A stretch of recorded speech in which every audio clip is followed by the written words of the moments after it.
సంస్థలను కన్సల్టెంట్ గా పెట్టుకున్నాము. ఫస్ట్ ఫేజ్ ఒక కొలిక్కి వచ్చింది, మిగతాది కూడా విడతల వారిగా ప్రాజెక్టు రిపోర్టు జరుగుతుంది.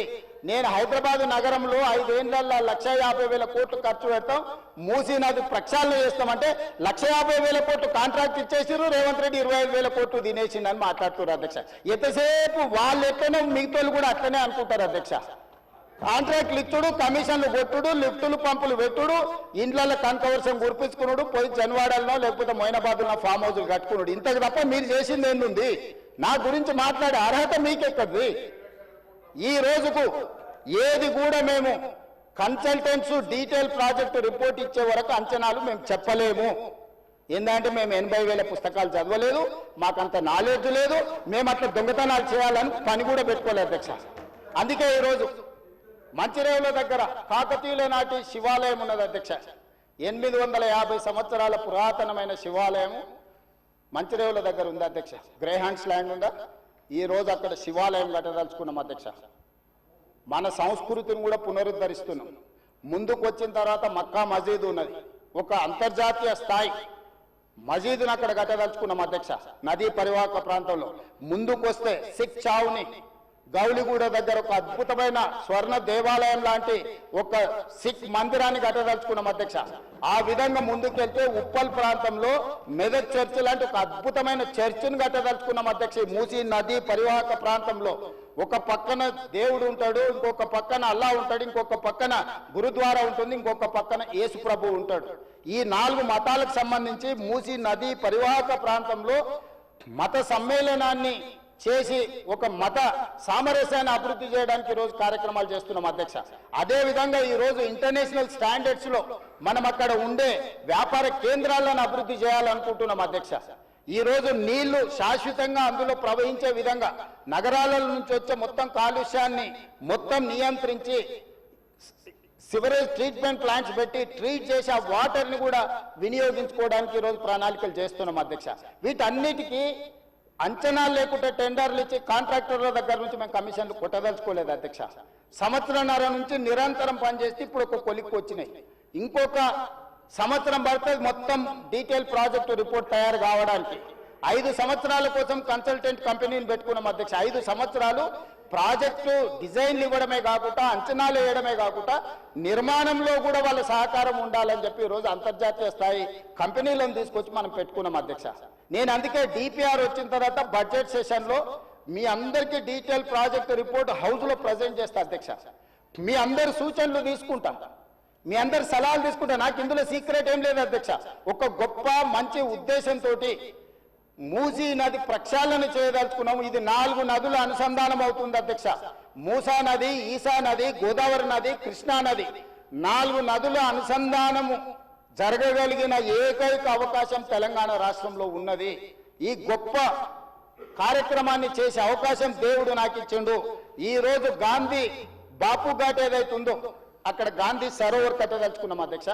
గాంధీ సరోవర్ నిర్మించాలంటే ప్రభుత్వానికి భూమి తక్కువ ఉంది, డిఫెన్స్ ల్యాండ్ ఉంది. 200 ఎకరాలు కేంద్ర ప్రభుత్వాన్ని అడిగినాం, నరేంద్ర మోడీ గారిని అడిగినాం, రాజ్నాథ్ సింగ్ గారిని అడిగినాం. రాజ్నాథ్ సింగ్ గారు పెద్ద మనసు చేసుకొని తాత్కాలికంగా ఇమ్మీడియట్గా ఒక 60 ఎకరాలు ఇస్తా, ఇంకొక 50 ఎకరాలు 100 ఎకరాల పైన ఇస్తా. గాంధీ సరోవర్ అక్కడ గాంధీ సరోవర్ దగ్గర ప్రపంచంలోనే ఎత్తైన మహాత్మా గాంధీ గారి విగ్రహాన్ని కట్టాలి. అక్కడ గాంధీ ఫిలాసఫీని ప్రపంచానికి చెప్పాలి. గొప్ప ఎడ్యుకేషనల్ ఇన్స్టిట్యూట్స్ అక్కడ పెట్టాలి. ప్రజలకు జ్ఞానాన్ని, పిల్లలకు విజ్ఞానాన్ని ఇవ్వాలని ఈరోజు మేము ప్రయత్నం చేస్తున్నాం. కేంద్ర ప్రభుత్వం కూడా పార్టీలకు వ్యతిరేకంగా, పార్టీలకు భిన్నంగా ఉన్న రాజ్నాథ్ సింగ్ గారు ఒక పెద్ద మనిషి ముందుకు వచ్చి బ్రహ్మాండంగా ఉన్నది గాంధీ సరోవర్ కట్టుండని ప్రాథమికంగా 55 ఎకరాల భూమిని తెలంగాణకు బదలాయించడానికి ఒప్పుకుండు. మేము 200 అడిగినాం, మేము 100కు వస్తాం, మిగతా 50 ఎకరాలు కూడా ఇవ్వండి అని అడిగితే మనం కలిస్తే ఇప్పుడు కమిటీని పంపించింది అధ్యక్ష. డిఫెన్స్ సెక్రటరీలు అందరూ వచ్చి ఫీల్డ్ ఇన్స్పెక్షన్ చేసి ప్రాథమికంగా ఇది బ్రహ్మాండమైన ప్రాజెక్టు, మీకు ఆ భూమి కూడా ఇస్తామని కేంద్ర ప్రభుత్వం ముందుకు వచ్చింది అధ్యక్ష. మేము కేంద్ర ప్రభుత్వంతో సయోధ్య పెట్టుకుంటున్నది మీలాగా కేసుల నుంచి తప్పించుకోనికే కాదు అధ్యక్ష, తెలంగాణ రాష్ట్రాన్ని అభివృద్ధి చేయడం కోసం కేంద్ర ప్రభుత్వంతో ఈరోజు మేము చేస్తుంటే ఈరోజు మనోళ్ళు దానికి రకరకాల ఆలోచనలు జోడించి ఏ దోస్తే అది మాట్లాడుతున్నారు అధ్యక్ష. అందుకే దయచేసి సభ్యులకు ఏం అనుమానాలు ఉన్నా నాకేం అభ్యంతరం లేదు. నేను గతంలో ఇది నిర్మాణం చేయాలనుకున్నప్పుడు గ్రేటర్ హైదరాబాద్ పరిధిలో ఉండే ఎమ్మెల్యేలందరినీ సౌత్ కొరియా చూడడానికి రెవెన్యూ మినిస్టర్ శ్రీనివాస్ రెడ్డి గారి నేతృత్వంలో కార్పొరేటర్లను, మేయర్ని, డిప్యూటీ మేయర్ని, ఆఫీసర్లని, శాసనసభ్యులను అందరినీ పొమ్మన్నాం. మొదట్లో పాపం శాసనసభ్యులు అందరూ రానికి సిద్ధమయ్యారు. ఇక ఏమైందో కడుపులో విషం ఉన్న వాళ్ళు ఏం విషయం చెప్పినరో ఇక వద్దులే అన్న మేము రాము అని వాళ్ళు ఇచ్చేసారు. నేను ఇప్పుడు కూడా చెప్తున్నా, ఎమ్మెల్యేలందరికీ నా సూచన, ముఖ్యంగా గ్రేటర్ హైదరాబాద్ పరిధిలో ఔటర్ రింగ్ రోడ్ ఇన్సైడ్ ఉన్న ప్రతి ఎమ్మెల్యేకి నా సూచన, మీరు వెళ్ళి చూడండి, మీ అనుభవాన్ని మాకు పంచండి, మీ కాన్స్టిట్యున్సీలలో మీకు ఏం కావాలనో చెప్పండి. మాకు ఇట్లనే చేయాలి అట్లనే చేయాలి, దీన్ని చెడగొట్టాలని లేదు, చాలా మంచిగా చేయాలనే ఆలోచన ఉన్నది మాకు. అటు ప్రకాష్ గౌడ్ గారు కావచ్చు, ఎంఐఎం ఎమ్మెల్యేలు కావచ్చు, లేకపోతే కాలేరు వెంకటేష్ గారు కావచ్చు, లేకపోతే లక్ష్మారెడ్డి గారు కావచ్చు, ఆ కిందికి వెళ్తే ఎల్బీ నగర్ సుధీర్ రెడ్డి గారు కావచ్చు, లేకపోతే సబితా ఇంద్రారెడ్డి గారు మహేశ్వరం కాన్స్టిట్యున్సీ కూడా కొంత పార్ట్ అందులోకి వస్తుంది. మీరందరూ విదేశీ పర్యటనకు వెళ్ళండి, ప్రభుత్వమే ఖర్చులు భరిస్తుంది, పర్యటన చేయండి. ప్రపంచ స్థాయి మూసీ రివర్ డెవలప్మెంట్ ఫ్రంట్ను మనం అభివృద్ధి చేసుకుందాం, ప్రపంచంతో మనం పోటీ పడదాం. ఆ అభివృద్ధి కార్యక్రమంలో పేదలకు ఎవరికైతే ఇబ్బంది కలుగుతుందో ఆ పేదలకు ఏ విధంగా న్యాయం చేద్దామో మీరు చెప్పండి. వాళ్ళకు పెద్ద కాలనీ కట్టిద్దామా, నాకేం అభ్యంతరం లేదు, ప్రభుత్వ నిధులతోనే కడుతున్నాం కదా. మీ ఆస్తి ఏమో అమ్ముతలేనే, నా ఆస్తి కూడా అమ్ముతలేనే, ప్రజలు కట్టిన పన్నుల నుంచి ఆ పేదలకు మంచి మంచి ఇల్లు కట్టిద్దాం, మంచి స్కూళ్ళు కట్టిద్దాం, మంచి హాస్పిటల్ కట్టిద్దాం, ఉద్యోగ ఉపాధి అవకాశాలు కల్పిద్దాం, స్కిల్ వాళ్ళకి ట్రైనింగ్ ఇద్దాం. ఆ ట్రైనింగ్ ఇచ్చిన తర్వాత పరిశ్రమలలో వాళ్ళకి ఉద్యోగాలు కల్పించే ఏర్పాటు చేద్దాం.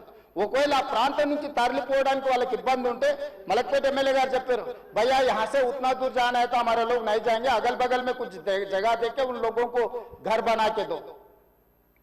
मलकपेट एमएलए कुछ सुझाव दिए, हम लोग वहीं पर जगह ढूंढ रहे, 4 एकड़ 5 एकड़ लेके 10-12 मंजिल बनाए तो वहां तो वहीं रहेंगे, वहीं एक अच्छा छोटा स्कूल बनाएंगे, वहीं हॉस्पिटल बना देंगे, दवाखाना बना देंगे. जो जो गरीब लोगों को कम कर सकते हैं सब कुछ कर देंगे.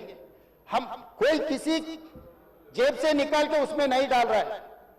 तो हैदराबाद शहर को हम अच्छा बनाने के लिए हम लोग कोशिश कर रहे हैं. अकबर साहब, इसमें आपका भी you have a better experience, you know better than me. Why? Because you have seen entire world and you have worked with Rajshekar Reddy garu, you have suggested Charminar pedestrian thing, other things you have suggested, many times you have expressed your interest on this development. So government is having open mind. We don't have any objection, we don't have any other agenda, hidden agenda, we don't have any hidden agenda. We wanted to develop, we wanted to improve our infrastructure. So I would request all my members, please suggest our government. Government is there to accept your suggestions.